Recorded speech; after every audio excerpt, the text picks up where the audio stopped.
So in Chapter 10 of Mason, I'm going to be talking about one of the social or political changes that occurred when the government collapsed. So in 1441, the shogun Yoshinori was killed by armed men who burst into an event a military man was hosting in Kyoto. Yoshinori was a strong leader, and that threatened this military man, so then he killed him. Eventually, Yoshinori's son took over, but none of his sons really had strong regents.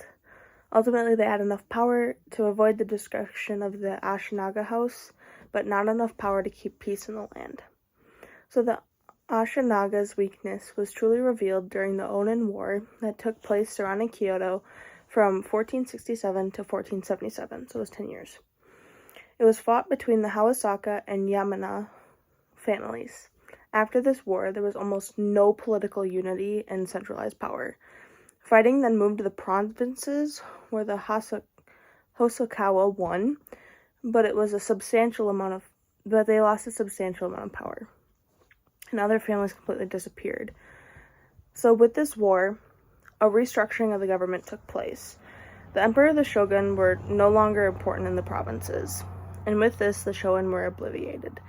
Peasant farmers struggled to secure and improve their position, and peasants protested. So why is this important? This was important because although there was no effective central rule at the time, the peasants still organized themselves.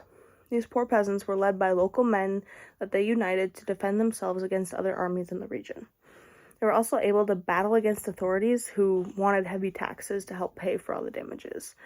They were a unified front against the military men, and they would often govern themselves for years at a time. Agricultural villages also became self-governing by peasants who were usually farmers.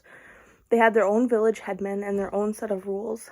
This ultimately caused courts to be impoverished, and the palace basically turned into a playground, and this ultimately caused the court families to flee the provinces. So as a whole, this new social reconstruction produced a better life for more people since there was more peasants than aristocrats at the time.